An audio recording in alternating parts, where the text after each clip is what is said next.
नमस्कार दोस्तों, स्वागत है आप सभी का। दोस्तों, आज के इस वीडियो के अंतर्गत हम देखने वाले हैं कि जो मानव होता है उसमें पाचन तंत्र होता है वो किस प्रकार से पाया जाता है। पाचन तंत्र होता है उसमें कौन कौन सी संरचनाएं, कौन कौन से अंग होते हैं, वो किस प्रकार से उपस्थित होते हैं और किस प्रकार से व्यवस्थित होते हैं, जिनके मिलने से हमारे ये पाचन तंत्र बनता है। लेकिन वीडियो में आगे बढ़ने से पहले यदि आप सबने हमारे चैनल को सब्सक्राइब नहीं कर रखा है तो सबसे पहले चैनल को सब्सक्राइब करें और इसके अलावा वीडियो को लाइक और शेयर भी जरूर करें। दोस्तों, सबसे पहले हम देखते हैं कि ये पाचन होता है वो क्यों जरूरी है, किस प्रकार से ये पाचन होता है। तो सबसे पहले जब हम किसी भी सजीव के बारे में बात करते हैं, किसी भी जीव के बारे में बात करते हैं, चाहे से वो एक कोशिकीय जीव हो और चाहे से वो बहुकोशिकीय जीव हो, सभी जो जीव होते हैं उन जीवों की पहली जो आवश्यकता होती है वो होती है भोजन। सबसे पहली आवश्यकता जो होती है वो होती है भोजन। और जीवों को भोजन क्यों जरूरी है, सभी जीव होते हैं वो भोजन क्यों करते हैं, आपसे ये पूछा जाए तो कोई भी जो जीव होता है उस जीव को क्या करना पड़ता है, कार्य करना पड़ता है। चाहे से वो बाहर की कोई फिजिकल एक्टिविटी हो, बाह्य कार्य हो, या उसके शरीर के अंदर जो भी अंग होते हैं वो भी लगातार क्या कर रहे होते हैं, कार्य कर रहे होते हैं। तो चाहे से वो बाह्य कार्य हो और चाहे से शरीर के अंदर होने वाले कार्य हो, उन सभी कार्यों के लिए उनको किसकी जरूरत पड़ती है, ऊर्जा की जरूरत ही पड़ती है। किस चीज की जरूरत पड़ती है, ऊर्जा की जरूरत ही पड़ती है। और यही ऊर्जा होती है ये हमें किससे प्राप्त होती है, भोजन से प्राप्त होती है। ये ऊर्जा हमें किससे प्राप्त होती है, भोजन से प्राप्त होती है। तो भोजन से जो ये ऊर्जा प्राप्त होती है, ये भोजन चाहे से वो किसी भी प्रकार का भोजन हो, चाहे से वो शाकाहारी भोजन हो और चाहे से वो मांसाहारी भोजन हो, उस भोजन में ये जो ऊर्जा होती है मुख्य रूप से तीन चीजों से मिलती है। एक होता है कार्बोहाइड्रेट, एक होता है वसा अर्थात लिपिड, और एक होता है प्रोटीन। ये तीन पदार्थ होते हैं वो किसी भी भोजन में पाए जाते हैं और उनसे हमें क्या प्राप्त होती है, ऊर्जा प्राप्त होती है। दोस्तों, जो सबसे ज्यादा ऊर्जा हमें प्राप्त होती है वो प्राप्त होती है किससे, कार्बोहाइड्रेट से। और हमारे भोजन का सबसे मुख्य अवयव होता है वो भी कार्बोहाइड्रेट ही होता है। जैसे हम रोटी खाते हैं तो उसमें जो स्टार्च होता है, गेहूं के आटे से जो रोटियां बनी है उसमें जो स्टार्च होता है वो वास्तव में क्या होता है, कार्बोहाइड्रेट। इसके अलावा हम हमारे भोजन में या तो तेल खाते हैं या फिर घी खाते हैं, तो वो दोनों क्या होते हैं, वसा। और इसके अलावा हम प्रोटीन भी उस खाने में लेते हैं। और इन्हीं तीन मुख्य चीजों से हमें ऊर्जा मिलती है। हालांकि भोजन के अंदर और तीन चीजें पाई जाती हैं, जिसमें एक हो गया है विटामिन, एक हो गए हैं हमारे खनिज लवण और एक हो गया है हमारा जल। तो इस प्रकार से ये तीन जो अवयव हैं, ये अवयव होते हैं, ये हालांकि ऊर्जा तो नहीं देते हैं, लेकिन ऊपर वाले जो तीन पदार्थ होते हैं उनसे ऊर्जा निकलवाने में क्या करते हैं, मदद करते हैं। इस कारण से इन तीन पदार्थों को हम क्या कहते हैं, प्राथमिक अवयव कहते हैं। भोजन के कौन से अवयव कहते हैं, प्राथमिक अवयव कहते हैं। और ये जो तीन पदार्थ होते हैं इनको हम द्वितीयक अवयव कहते हैं। तो ये तो हो गया हमारे भोजन के बारे में। ये भोजन सभी जीवों को खाना क्या है, जरूरी है। इसीलिए ये बात बोली जा सकती है कि कोई भी जीव या कोई भी व्यक्ति चाहे इसे जीने के लिए खाए और या फिर खाने के लिए जिए, सभी जीवों को खाना या भोजन खाना है वो क्या है, जरूरी है, आवश्यक है। अब ये जो भोजन हम खाते हैं तो किस प्रकार से उसको हमारे शरीर के अंदर ग्रहण किया जाता है, किस प्रकार से उसका पाचन होता है वो संपादित किया जाता है, और उसके बाद में उसमें से किस प्रकार से ये कार्बोहाइड्रेट, ये लिपिड, ये प्रोटीन होते हैं उनका अवशोषण किया जाता है और उनसे फिर ऊर्जा कैसे निकाली जाती है, ये सब कुछ कार्य होते हैं। ये हमारा कौन सा तंत्र संपादित करता है, पाचन तंत्र संपादित करता है। अर्थात पाचन तंत्र होता है ये हमारे ऊर्जा के लिए हमें भोजन जो खाते हैं उसको खाने का कार्य, उसका पाचन का कार्य, उसका अवशोषण का कार्य, और जो बच जाता है अपशिष्ट उसको शरीर से बाहर निकालने का कार्य संपादित करता है। तो सबसे पहली बात हम ये लिख सकते हैं कि हमारे ये पाचन तंत्र होता है वो कौन कौन से कार्य संपादित करता है। तो 4 प्रमुख चीज हो गई है इस पाचन तंत्र के बारे में। सबसे पहली चीज कि हम भोजन को क्या करता है, ये ग्रहण करता है, जिसे हम बोल सकते हैं अंतःग्रहण। क्या बोल सकते हैं, अंतःग्रहण। जब हम भोजन को मुख के द्वारा क्या करते हैं, ग्रहण करते हैं। नंबर 2 पे ये क्या करता है, उस भोजन का क्या करता है, पाचन करता है। पाचन का मतलब जो भोजन हमने खाया है उसको तोड़ता है और तोड़ने के बाद ऐसे पदार्थों में बदल देता है जिससे कि हमारा शरीर है उसका क्या कर सके, अवशोषण कर सके। तो तीसरे नंबर पे क्या करता है, अवशोषण करता है। क्या करता है, अवशोषण करता है। और अवशोषण करने के बाद में जो काम का पदार्थ होता है वो तो हो जाता है अवशोषित, लेकिन जो काम का नहीं होता है वो होता है अपशिष्ट। और ये अपशिष्ट पदार्थ होता है ये शरीर के अंदर थोड़ी इकट्ठा करेंगे। क्या हमारे शरीर को हम कचरा घर थोड़ी बना देंगे, कूड़ा घर थोड़ी बना देंगे। इस अपशिष्ट पदार्थ को हम हमारे शरीर से कहां निकाल देते हैं, बाहर निकाल देते हैं। तो चौथा कार्य होता है वो कौन सा करता है, बहिक्षेपण का कार्य करता है। तो इस प्रकार से मानव का जो पाचन तंत्र होता है ये प्रमुख कार्य करता है। मानव का पाचन तंत्र कौन से प्रमुख कार्य करता है, ये 4 कार्य होते हैं, बहुत जो महत्वपूर्ण कार्य हैं उनको संपादित करने का कार्य हमारा पाचन तंत्र करता है। और ये जो सारे कार्य हैं ये केवल एक अंग के द्वारा संपादित नहीं किए जाते हैं। इन कार्यों को संपादित करने के लिए बहुत सारे अंग होते हैं, बहुत सारे अंग होते हैं। वो आपस में क्या बना लेते हैं, एक सामंजस्य स्थापित कर लेते हैं। क्या स्थापित कर लेते हैं, एक सामंजस्य। इन्होंने बात कर ली है कि ये जो कार्य हैं वो एक के द्वारा नहीं होने वाले, इनको हम हिस्से में डिवाइड कर लेते हैं कि एक कार्य होगा वो एक अंग के द्वारा कर लिया जाएगा, दूसरा मैं कर लूंगा, तीसरा तू कर लेना, चौथा तू कर लेना, और बाकी करके हमारा ये पूरा काम कंप्लीट हो जाएगा। तो बहुत सारे अंग होते हैं वो इस पाचन तंत्र के अंतर्गत शामिल होते हैं। चाहे से कोई भी तंत्र हो उस तंत्र का निर्माण ऐसे ही होता है। कोई भी तंत्र होता है उसमें बहुत सारे अंग होते हैं वो पाए जाते हैं। तो अब हम ये देखने वाले हैं कि जो मनुष्य का पाचन तंत्र होता है उसमें कौन कौन से अंग पाए जाते हैं। तो देखते हैं मनुष्य के पाचन तंत्र में कौन कौन से अंग पाए जाते हैं।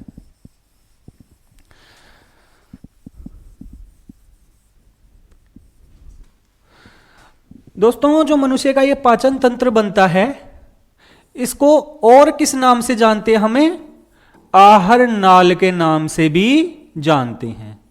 किस नाम से जानते हैं, आहार नाल या एलिमेंट्री कैनाल भी कहते हैं। क्योंकि मनुष्य का जो पाचन तंत्र होता है ये प्रारंभ होता है मुख से और समाप्त कहां पर होता है, गुदा पर जाकर समाप्त होता है। और इसके बीच में ये एक नलिका रूपी, एक नाल रूपी संरचना के रूप में पाया जाता है। और इसी कारण से इसे कहा जाता है आहार। आहार का मतलब हो गया भोजन और नाल मतलब एक संरचना जो भोजन का कार्य संपादित करती है। ऐसी एक नाल रूपी संरचना पाई जाती है। मनुष्य का जो ये आहार नाल होता है इसकी लंबाई कितनी होती है, तो इसकी लंबाई होती है लगभग 9 से लेकर 10 मीटर। कितनी लंबाई होती है, 9 से लेकर 10 मीटर की लंबाई होती है। या इसको मैं ऐसे भी लिख सकता हूं कि लगभग 27 से लेकर 30 फुट होती है वो इसकी लंबाई पाई जाती है। अब आपको लग रहा होगा कि मनुष्य की खुद की लंबाई लगभग मानी जाए तो 6 फीट के आसपास है और आहार नाल की लंबाई है वो कितनी है, 30 फुट के आसपास है। तो इतनी बड़ी आहार नाल मनुष्य के शरीर में किस प्रकार से व्यवस्थित होती है। तो इतनी बड़ी आहार नाल को व्यवस्थित होने के लिए ये क्या होती है कि मनुष्य के शरीर में बहुत सारी कुंडलित अवस्था में पाई जाती है, घुमावदार संरचनाओं के रूप में पाई जाती है, एकदम सीधी नहीं होती है। भाई सीधी तो ज्यादा से ज्यादा 6 फुट, लेकिन इसकी लंबाई कितनी है? लगभग 27 से 30 फुट। यह हमें ध्यान रखना है। अब इस आहार नाल में कौन कौन से अंग पाए जाते हैं? सबसे पहले नंबर पे बात करें तो आहार नाल प्रारंभ कहां से होता है? हमारा ये आहार नाल प्रारंभ होता है मुख से। तो पहले नंबर पे जो अंग आ जाएगा वो आ जाएगा मुख। कौन सा अंग आ जाएगा? मुख।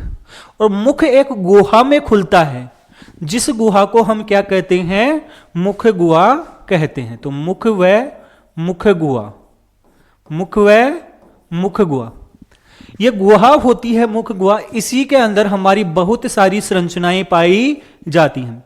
इस मुख गुहा के अंदर एक जो हमारी संरचना है वो है दांत, एक है जीभ, एक है तालू, और इसके अलावा हम देखें तो जो लार ग्रंथियां होती हैं वो भी यहीं पर पाई जाती हैं। उन सबको हम देखने वाले। तो ये तो पहला अंग हो गया। दूसरा हो गया भाई, मुख गुहा के आगे की तरफ कौन सा अंग आता है? ग्रसनी। मुख गुहा के आगे की तरफ कौन सा अंग आता है? ग्रसनी, जिसे हम बोलते हैं फेरिंग्स। इसके बाद में तीसरा जो अंग आता है वो आता है ग्रास नली। कौन सा अंग आता है? ग्रास नली, या जिसे बोलते हैं ग्रसिका। चौथा जो अंग आता है वो आता है आमाशय। कौन सा आता है? आमाशय। पांचवा जो अंग आता है वो आता है हमारी छोटी आंत। कौन सा आता है? छोटी आंत। इसके बाद में जो 6वें नंबर पे जो अंग आता है वो आता है बड़ी आंत। वो कौन सा हो गया है? बड़ी आंत। और जो 7वें नंबर पे जो अंग आता है वो आता है गुदा एवं गुदा द्वार। तो आहार नाल होता है, उसमें मुख्य रूप से ये 7 अंग पाए जाते हैं। इसके अलावा इस आहार नाल के साइड में कहीं पर क्या होते हैं कि कुछ ग्रंथियां होती हैं, वो भी पाई जाती हैं। और ये जो ग्रंथियां होती हैं ये पाचन में सहायता करती हैं। कोई भी ग्रंथि हो, वो ग्रंथि होती हैं, वो कोई ना कोई पदार्थ का क्या करती है? स्राव करती हैं। एक तरल पदार्थ होती है, उसको स्रावित करती है, अर्थात बाहर निकालती हैं। तो वो ग्रंथियां हमारे पाचन में क्या करती हैं? सहायता करती हैं। और क्योंकि वो सहायता करती हैं, इस कारण उन ग्रंथियों को क्या कहते हैं? सहायक ग्रंथियां कहते हैं। क्या कहते हैं भाई? सहायक ग्रंथियां कहते हैं। पहले नंबर पे जो ग्रंथि होती है उसे हम बोलते हैं लार ग्रंथियां। क्या कहते हैं? लार ग्रंथियां कहते हैं। दूसरे नंबर पे जो ग्रंथि होती है उसे हम कहते हैं हमारी यकृत ग्रंथि, और इसी यकृत को इंग्लिश में बोला जाता है लीवर।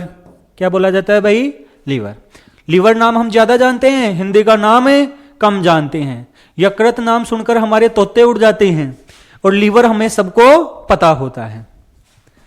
तीसरा जो ग्रंथि है वो है अग्नाशय ग्रंथि। अग्नाशय ग्रंथि, या जिसे हम पेनक्रियाज कहते हैं। क्या कहते हैं? सॉरी,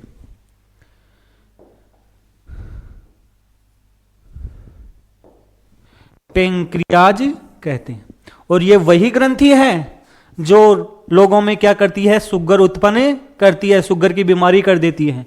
कैसे होती है वो भी हम देखने वाले हैं। भाई शुगर की बीमारी कैसे होती है वो सब कुछ हम देखने वाले हैं।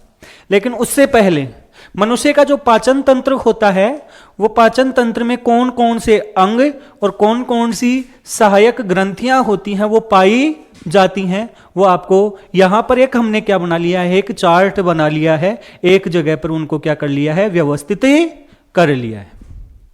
अब इसके बाद में हम क्या करने वाले हैं कि जो भी ये अंग हैं और जो भी ये ग्रंथियां हैं, इन ग्रंथियों को हम इस डायग्राम के अंदर देखने वाले हैं। जो आपको यहां पर एक डायग्राम दिख रहा है, इस डायग्राम के अंदर हम कौन सी ग्रंथि कहां पर उपस्थित है वो देखने वाले हैं। चलो भाई देखते हैं कौन सी ग्रंथि कहां पर है। इससे पहले मैं ये आप लिख लेना, इसको मैं अभी क्या कर लेता हूं, मिटा देता हूं।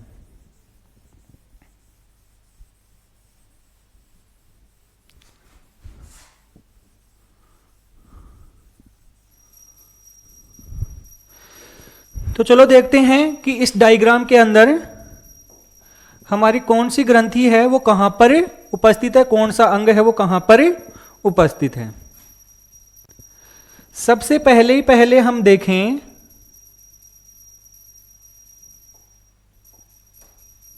तो यहां से हम प्रारंभ करेंगे भाई। ये जो एक छिद्र है जिसे हम क्या कहते हैं, मुख कहते हैं।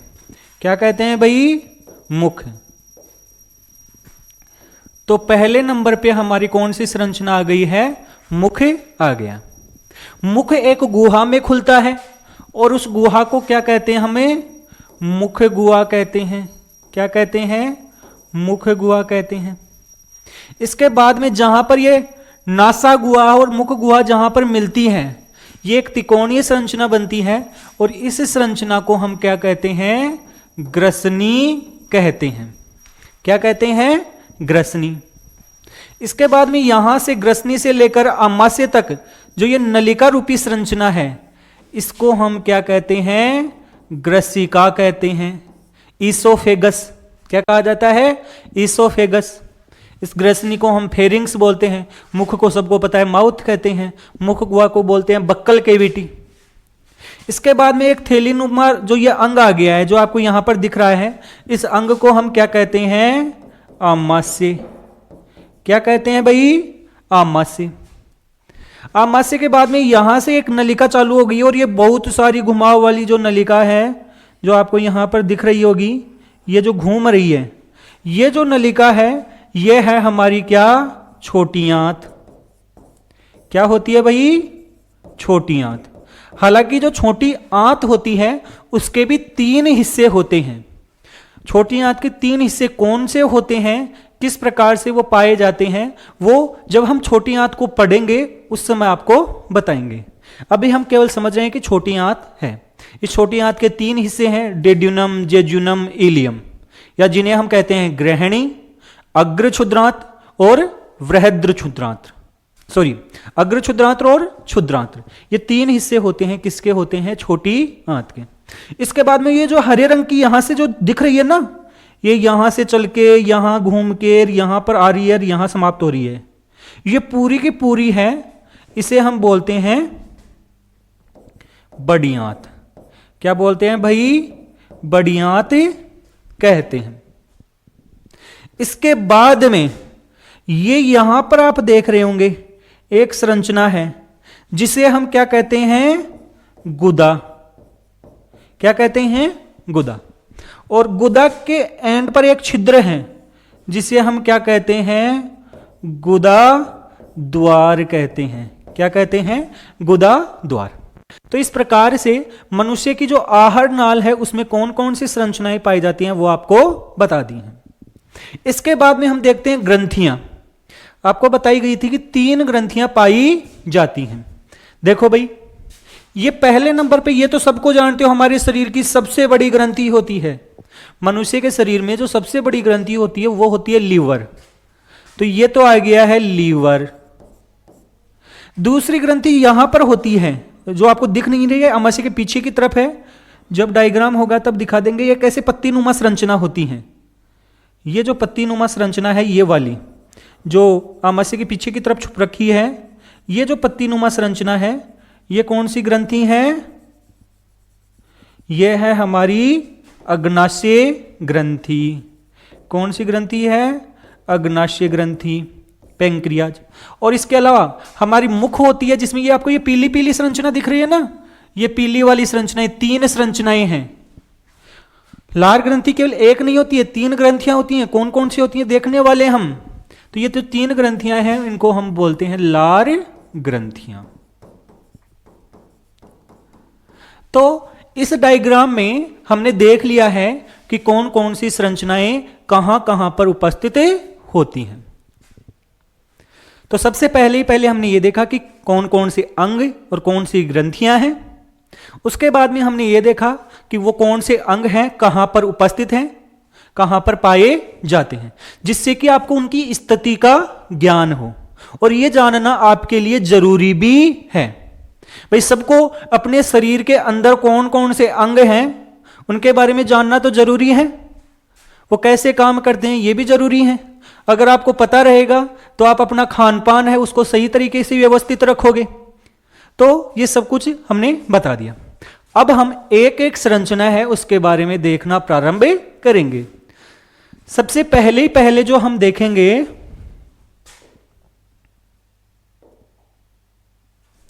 तो वो देखेंगे हम किसके बारे में,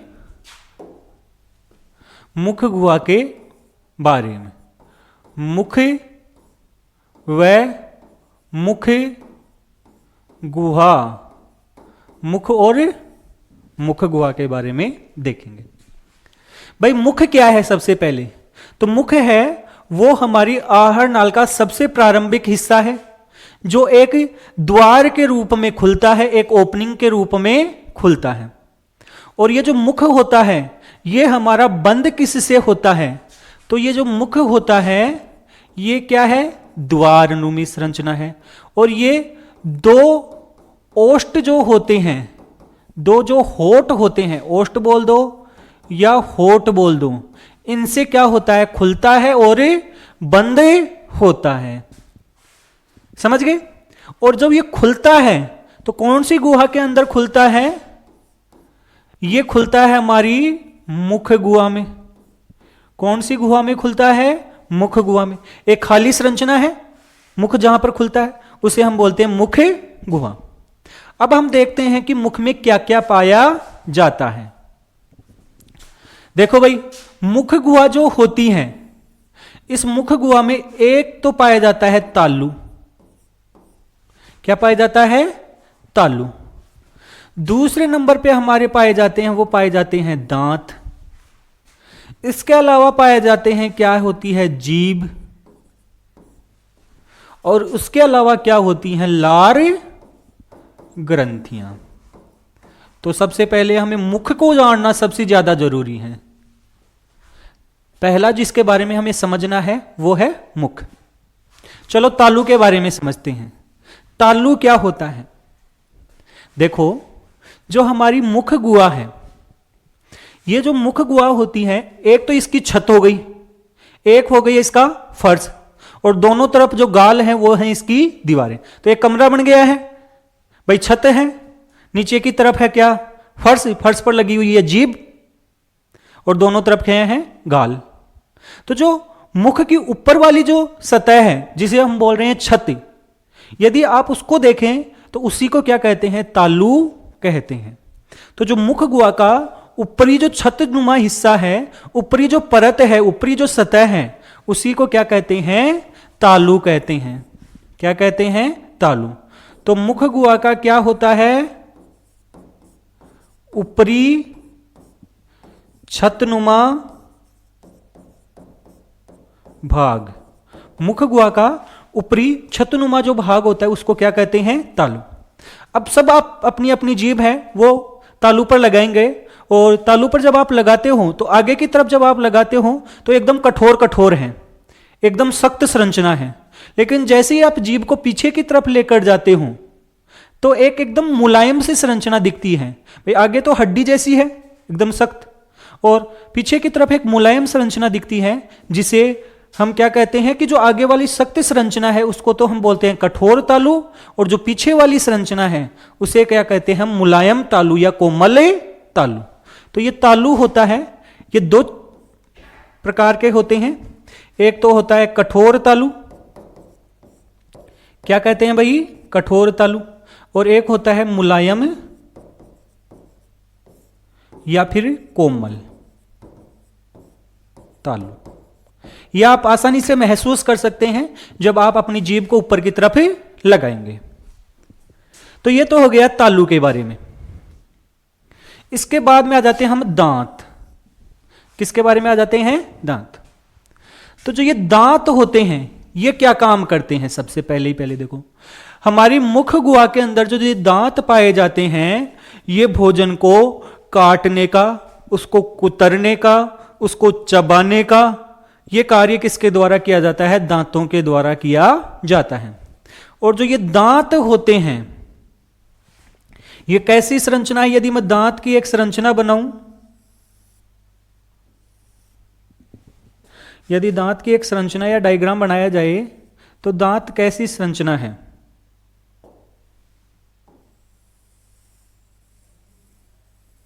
ऐसा होता है। और ये जो दांत होता है इसके 3 हिस्से होते हैं। ये ऊपर वाला तो है शीर्ष, ये इसका दूसरा हिस्सा होता है जिसे हम बोलते हैं ग्रीवा, और ये जो तीसरा हिस्सा होता है इसे हम बोलते हैं जड़। क्या बोलते हैं? जड़। तो एक दांत होता है, उसमें मुख्य रूप से कितने हिस्से पाए जाते हैं? 3 हिस्से पाए जाते हैं। ये दांत होते हैं, ये किससे मिलकर बने होते हैं? कैल्शियम प्लस फॉस्फेट से मिलकर बने होते हैं। किससे मिलकर बने होते हैं? कैल्शियम और फॉस्फेट से मिलकर बने होते हैं। मनुष्य के दांत पर ऊपर की तरफ एक सफेद परत पाई जाती है। भाई ध्यान से सुन लेना, मनुष्य की दांत में ऊपर की तरफ एक क्या पाई जाती है? सफेद परत। और ये जो सफेद परत बनी होती है वो एक पदार्थ से बनी होती है जिसे बोलते हैं इनेमेल। क्या बोलते हैं? इनेमेल कहते हैं।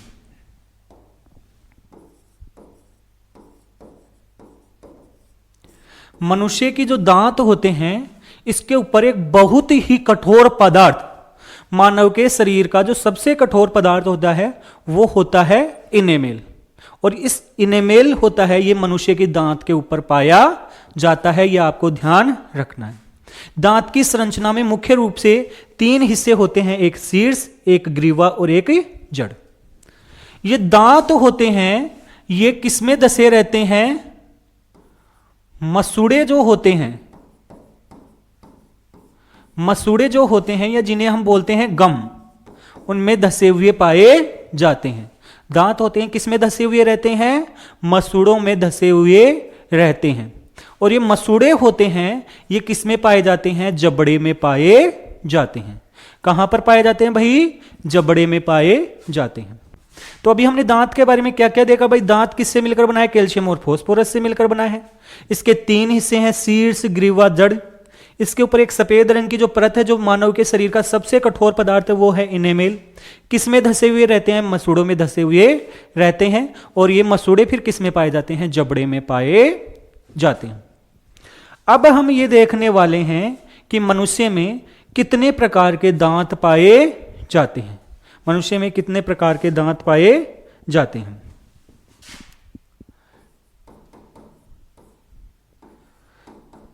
दांतों के प्रकार। तो देखो कि जो मनुष्य होता है उस मनुष्य में 4 प्रकार के दांत होते हैं। कितने प्रकार के होते हैं?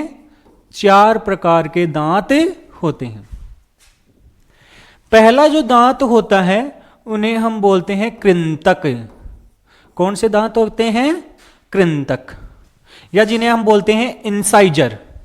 कौन से दांत होते हैं? कृंतक या इंसाइजर दांत होते हैं। यदि आप अपने दांतों को देखो तो सबसे जो सामने वाले 4 दांत जो आपको दिखाई दे रहे हैं, जबड़े में जो सामने वाले 4 दांत होते हैं वो होते हैं हमारे इंसाइजर। अभी इसका एक डायग्राम भी हम लेकर आए हैं, वो डायग्राम भी आपको दिखाएंगे। तो सबसे पहले कौन से प्रकार के दांत होते हैं? कृंतक अर्थात इंसाइजर। दूसरे जो नंबर पे होते हैं वो होते हैं आपके रदनक, जिसे हम बोलते हैं कैनाइन। जो ये 4 दांत होते हैं सामने वाले, उनके साइड में 2 तीखे से एक दांत होते हैं। और ये तीखे दांत हमारे अंदर तो छोटे होते हैं, लेकिन जो कुत्ते बिल्ली होते हैं इनके अंदर क्या होते हैं? ज्यादा विकसित होते हैं। तो दूसरे नंबर पे जो दांत हैं वो हैं रदनक, जिसे हम क्या कहते हैं? कैनाइन। तीसरे नंबर पे जो दांत होते हैं वो होते हैं हमारे अग्रचवर्णक। क्या कहते हैं? अग्रचवर्णक कहते हैं, अर्थात प्रीमोलर। कौन से दांत होते हैं? प्रीमोलर दांत होते हैं। इसके बाद में चौथे नंबर पे जो दांत होते हैं वो होते हैं च्वर्णक। क्या कहते हैं? च्वर्णक। और इन्हें कहते हैं हम मोलर। तो मनुष्य में कितने प्रकार के दांत पाए जाते हैं? 4 प्रकार के दांत पाए जाते हैं। अब हम देखने वाले हैं कि इनकी संख्या कैसे है। भाई जो एक वयस्क मनुष्य होता है, एक वयस्क मनुष्य, उस वयस्क मनुष्य में कुल दांतों की संख्या होती है कितनी? 32। ये तो सबको पता होगा कि मनुष्य में दांतों की कुल संख्या कितनी है? 32 है। उसमें से 4 जो दांत होते हैं वो तो होते हैं, एक जबड़े की बात करें हम पहले, इसको हम 2 से मल्टीप्लाई कर देंगे बाद में दोनों जबड़ों के लिए। तो एक जबड़े में 4 दांत तो होते हैं कौन से? हमारे कृंतक। इसके बाद में जो 2 दांत होते हैं वो होते हैं हमारे कौन से? रदनक। इसके अलावा जो 4 दांत होते हैं वो होते हैं हमारे अग्रच्वर्णक। और इसके अलावा ये जो 6 दांत होते हैं ये कौन से होते हैं? हमारे च्वर्णक। तो यहां पर यदि हम देखें 4 और 2 6, 6 और 4 10, 10 और 4 16, सॉरी 10 और 6 16।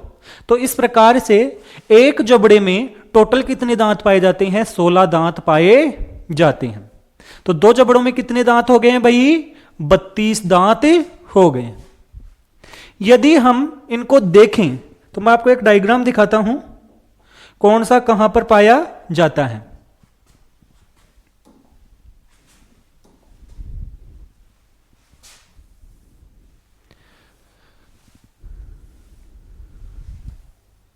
तो इस डायग्राम में आप देख सकते हो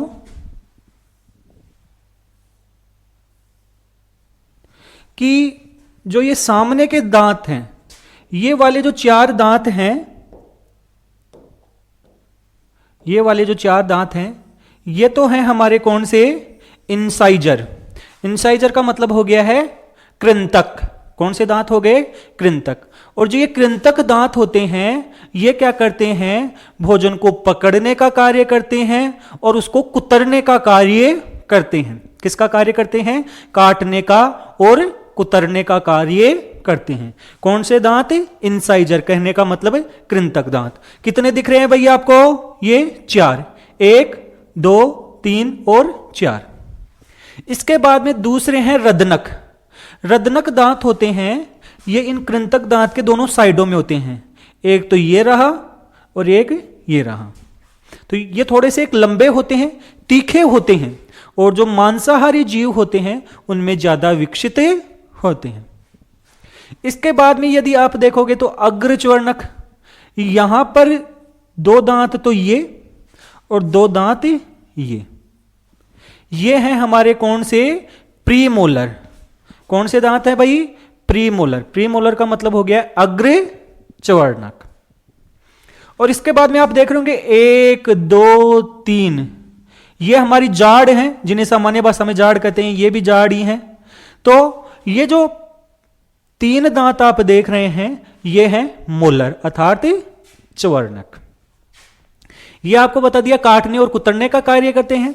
रदनक दांत होते हैं, ये मांसाहारी जीवों में ज्यादा विकसित होते हैं, क्योंकि ये किसी भी जो जीव होता है, मांस होता है, उसको क्या करते हैं कि उसको एक तरीके से फाड़ने का कार्य करते हैं। ये सारा कार्य किसके द्वारा किया जाता है? रदनक के द्वारा। च्वर्णक और अग्रच्वर्णक और च्वर्णक दांत होते हैं, ये क्या करते हैं? भोजन को चबाने का कार्य करते हैं।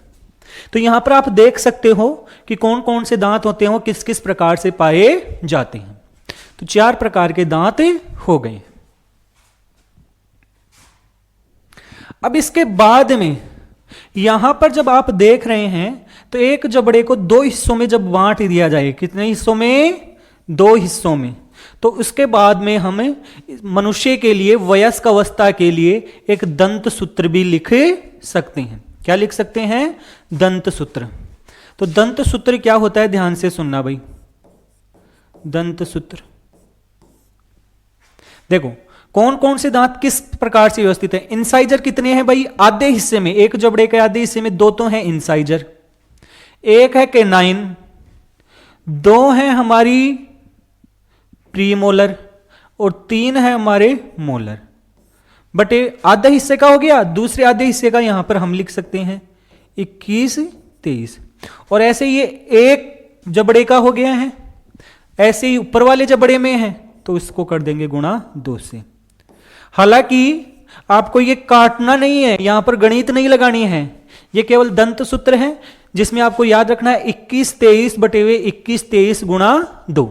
इस प्रकार से ये टोटल कितने दांत हो जाएंगे 32। भाई देखो 2 और 1 3, 2 और 1 3, 3 और 2 5, 5 और 3 8, 8 और 8 16 हो गए, 16 को 2 से गुणा करेंगे तो कितने हो गए हैं 32 दांत हो गए जो वयस्क मनुष्य में पाए जाते हैं। आपसे पूछ लिया जाए कि जो बच्चे होते हैं उनमें क्या 32 दांत होते हैं? नहीं, मनुष्य में जो बच्चे होते हैं उनमें केवल और केवल कितने दांत पाए जाते हैं? 20 दांत ही पाए जाते हैं। कितने दांत पाए जाते हैं? 20 ही दांत पाए जाते हैं।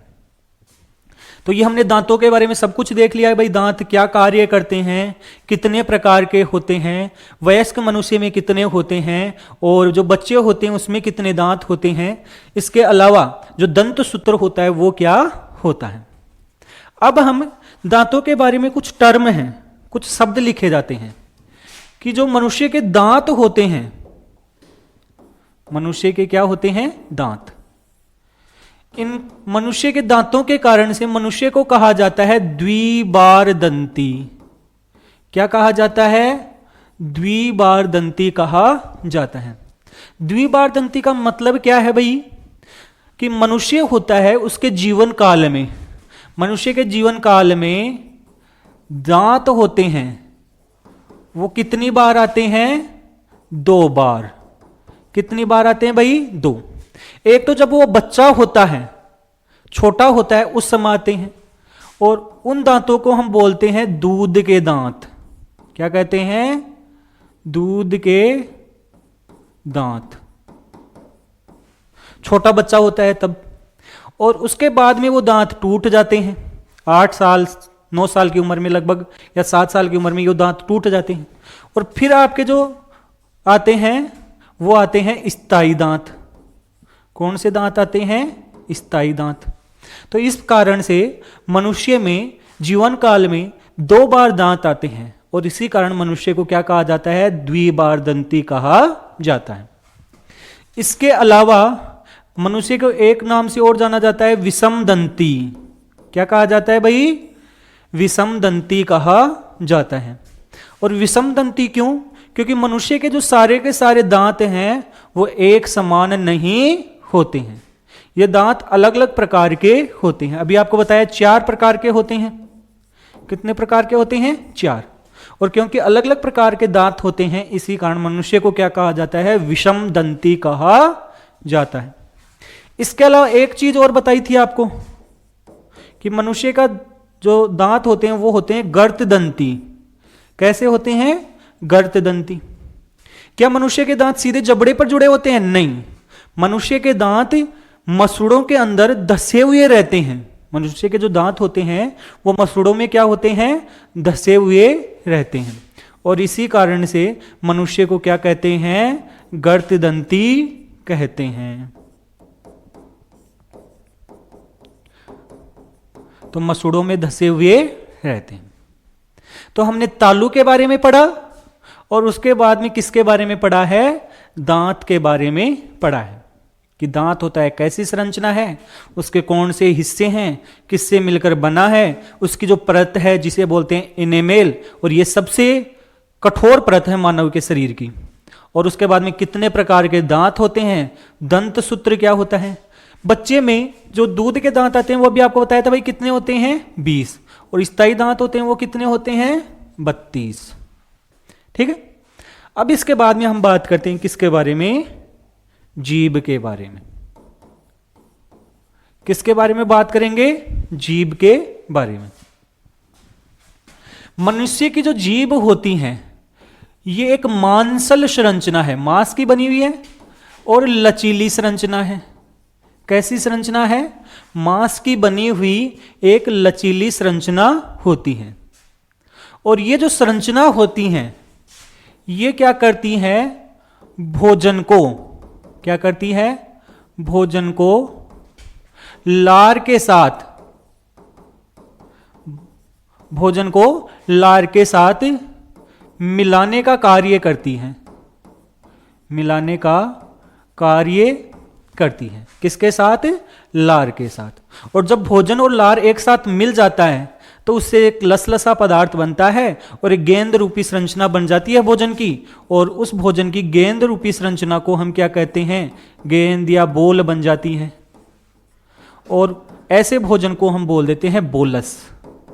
क्या बोल देते हैं, बोलस कहते हैं। ये जो जीभ होती हैं ये मुख के निचले हिस्से में होती हैं। मुख के कौन से हिस्से में जुड़ी रहती है, निचले हिस्से में पाई जाती हैं। और मुख के निचले हिस्से के द्वारा एक झिल्ली नुमा संरचना के द्वारा जुड़ी रहती हैं। जो जीभ है, जैसे मान लो ये जीभ है, तो ये नीचे की तरफ एक झिल्ली नुमा संरचना, ये ऊपर की तरफ नहीं दिखती है, नीचे की तरफ एक झिल्ली नुमा संरचना से ये जो हमारा मुख होता है, मुख गुहा होती है, उसके फर्श से जुड़ी रहती है। और जो ये झिल्ली नुमा संरचना होती हैं, ये जो झिल्ली नुमा संरचना होती हैं जिससे ये जुड़ी रहती हैं, उसको हम क्या कहते हैं, फ्रेनुलम कहते हैं। क्या कहते हैं, फ्रेनुलम कहा जाता है। इसके अलावा जो ये जीभ होती हैं, इस जीभ के ऊपर छोटे छोटे दाने जैसे पाए जाते हैं। और ये जो दाने जैसी संरचनाएं पाई जाती है इन्हें हम कहते हैं पेपिला। क्या कहते हैं भाई, पेपिला। क्या मनुष्य की जीभ होती हैं वो एकदम चिकनी थोड़ी होती हैं, एकदम खुरदरी सी एक होती हैं। खुरदरी क्यों होती है, क्योंकि उसके ऊपर दाने जैसी संरचनाएं पाई जाती हैं। और इन दाने जैसी संरचनाओं को हम क्या कहते हैं, पेपिला कहते हैं। यदि इसका एक डायग्राम हम देखें जीभ वाला, तो हम डायग्राम भी देख सकते हैं।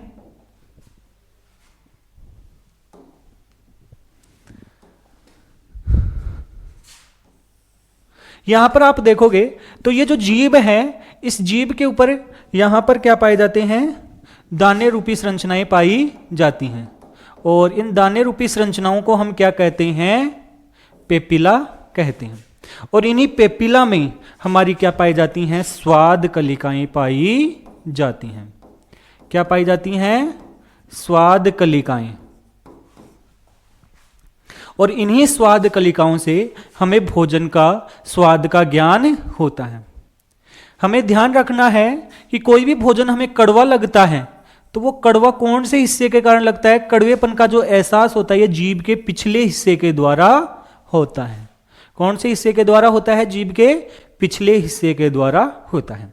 तो इस प्रकार से मनुष्य के जो मुख गुहा होती है, उस मुख गुहा में एक लचीली मांसल संरचना पाई जाती है। और उसी मांसल संरचना का नाम क्या है, जीभ, या जिसे हम बोलते हैं टंग।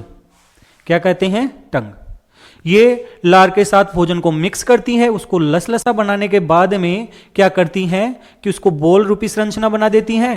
और उस बोल रूपी संरचना को हम कहते हैं बोलस, उसी को हम निगलते हैं फिर। ठीक है, तो ये सारी चीजें हमने देख ली। और जो नीचे की सतह होती है मुख की, उससे ये जुड़ी रहती हैं। और जो हम देखें, यदि हम जीभ को हटा के देखें तो नीचे की तरफ हमारी क्या है, एक झिल्ली नुमा संरचना है जिसके द्वारा ये जुड़ी रहती है, जिसे हम क्या कहते हैं, फ्रेनुलम कहते हैं। क्या कहते हैं भाई, फ्रेनुलम। तो हमने तालु देख लिया मुख गुहा में, इसके बाद में हमने क्या देख लिए हैं, दांत देख लिए हैं, उसके बाद में हमने क्या देख लिया है, जीभ। और आगे जो हम देखने वाले हैं मुख गुहा में नेक्स्ट जो संरचना, वो देखने वाले हम लार ग्रंथियां। कौन सी ग्रंथियां देख रहे हैं, लार ग्रंथियां।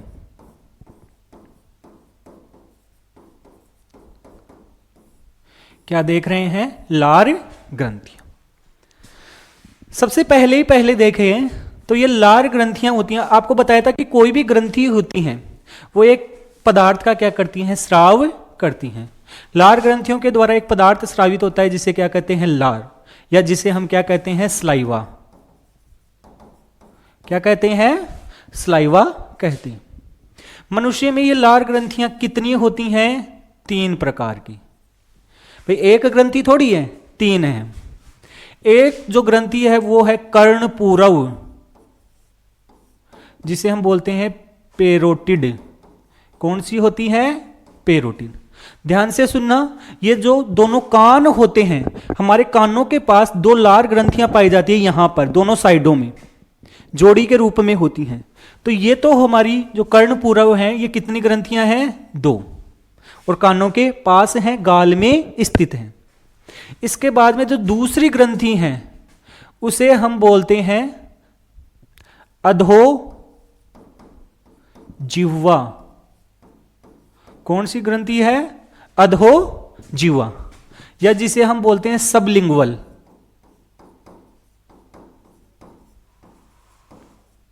क्या बोलते हैं? सबलिंगुअल। और ये भी कितनी है? 2। और इसके बाद में एक जो ग्रंथि है वो हमारे निचले जबड़े के पास स्थित है। किसके पास स्थित है? जबड़े। और नीचे वाले जबड़े को हम क्या कहते हैं? मैंडिबल। ऊपर वाले जबड़े को हम क्या कहते हैं? मैग्जिला। तो इस कारण से नीचे वाले जबड़े के पास स्थित है, इस कारण उसका नाम है, हिंदी में तो उसे बोलते हैं अधोजंब। जंब का मतलब हो गया जबड़ा, या इसे बोलते हैं सब मैंडिबुलर।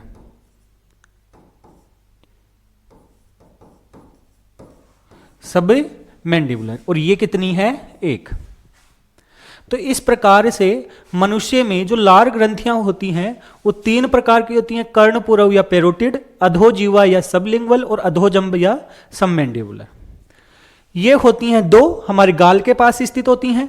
अधोजिह्वा होती हैं, ये भी 2 होती हैं, और ये हमारी जीभ के नीचे, अधो मतलब होता है नीचे, और जीवा मतलब जीभ, ये जीभ के नीचे की ओर पाई जाती हैं। और फिर है अधोजंब, अर्थात हमारे जबड़े के पास पाई जाती है, नीचे वाले जबड़ा। नीचे वाले जबड़े को हम क्या कहते हैं? मैंडिबल। तो इस कारण इसको बोल दिया है सब मैंडिबुलर। तो इस प्रकार से कितनी ग्रंथियां पाई जाती हैं? 3। हमें नाम याद रखना है। यदि इनकी स्थिति देखें तो आप देख सकते हो डायग्राम में भी, ये यहां पर यदि हम इसका एक डायग्राम देखें तो यहां पर ये जो गाल है, ये जो गाल है, यहां पर एक ग्रंथि है। गाल पर, एक गाल पर आपको 1 दिख रही है, ये गाल पर 1 है, एक दूसरी तरफ वाले गाल पे है। तो ये तो है हमारी कौन सी? पेरोटिड। कौन सी ग्रंथि हो गई है? पेरोटिड। इसके बाद में एक जीभ के नीचे है जिसे हम बोलते हैं सबलिंगुअल। कौन सी ग्रंथि बोलते हैं? सबलिंगुअल। और एक हमारी जबड़े के पास में है, नीचे वाले जबड़े के पास, जिसे हम बोलते हैं सबमैंडिबुलर। तो इस प्रकार से ये 3 होती हैं, वो लार ग्रंथियां पाई जाती हैं। और ये क्या स्रावित करती हैं भाई? ये लार स्रावित करती हैं। ये लार का कार्य क्या होता है, ये वो देख लेते हैं। तो ये क्या करती है? लार होती है वो भोजन को क्या करती है? लसलसा बनाती है। भोजन के साथ मिक्स होकर एक भोजन तो सख्त होता है, उसके साथ मिक्स होकर उसको क्या बना देती है? लसलसा बना देती है। इसके अलावा ये क्या करती है कि हमें स्वाद, किसी भी भोजन होता है उसका स्वाद इसी कारण पता लगता है क्योंकि इसके अंदर लार मिक्स होती हैं। तो इसके कारण से भोजन का क्या होता है? स्वाद का ज्ञान होता है। इसके अलावा यदि हम देखें तो वो हम देख सकते हैं कि भोजन में जो भी जीवाणु होते हैं या रोग कारक होते हैं उनको समाप्त कर देती हैं। क्या कर देती है? समाप्त कर देती हैं, क्योंकि लार के अंदर कुछ एंजाइम पाए जाते हैं और ये एंजाइम उनको क्या कर देते हैं? समाप्त। और इसके अलावा लास्ट हम देखें तो यहां से भोजन का क्या हो जाता है? पाचन प्रारंभ हो जाता है। लार से ही हमारे भोजन का क्या होता है? पाचन प्रारंभ हो जाता है। क्यों भाई? यदि मैं आपको एक बात बताऊं तो क्योंकि इस लार के अंदर एक क्या पाया जाता है? एंजाइम। ये क्वेश्चन आपसे पूछा जाएगा, आपको ध्यान रखना है। कि लार में कौन सा एंजाइम पाया जाता है। तो लार में जो एंजाइम होता है उसका नाम होता है लारिये एमाइलेज। कौन सा एमाइलेज? लारिये एमाइलेज। और किसका पाचन करता है? कार्बोहाइड्रेट का पाचन करता है। या इसी का दूसरा नाम होता है, वो होता है टाइलिन। इसका दूसरा नाम क्या होता है? टाइलिन होता है। तो हमें ध्यान रखना है कि लार में कौन सा एंजाइम पाया जाता है, लारिये एमाइलेज, या उसको क्या बोलते हैं हमें? टाइलिन कहते हैं। और ये कार्बोहाइड्रेट का पाचन प्रारंभ कर देते हैं। लगभग 30% कार्बोहाइड्रेट का पाचन होता है वो कहां हो जाता है? मुख गुहा में ही हो जाता है। और एक चीज और देख लो भाई, ये जो लार होती है उसका पीएच कितना होता है? लार होती है उसका पीएच ये एकदम हल्का सा क्षारीय मान सकते हैं, हल्का सा अम्लीय मान सकते हैं, बॉर्डर लाइन पर होता है। इसका औसत जो पीएच होता है, औसत पीएच वो 6.7 से लेकर 7.2 के आसपास होता है। 6.7 से लेकर 7.2 के बीच में होता है। तो एवरेज हम 6.8 6.9 के आसपास मान सकते हैं। तो इस प्रकार से ये लार ग्रंथियां पाई जाती हैं और मनुष्य में ये भोजन को क्या करती हैं? लसलसा बनाने का कार्य करती हैं। तो आज के इस वीडियो में हमने क्या क्या देख लिया है कि जो मनुष्य होता है उसके पाचन तंत्र में कौन कौन से अंग पाए जाते हैं, कौन सी सहायक ग्रंथियां होती हैं, और उसके बाद में मुख और मुख गुहा जो होती हैं उसको हमने कंप्लीट देख लिया है। दोस्तों, आप सभी को आज का ये वीडियो कैसा लगा है? यदि अच्छा लगा तो वीडियो को लाइक करें और इसके अलावा चैनल को सब्सक्राइब जरूर करें। धन्यवाद।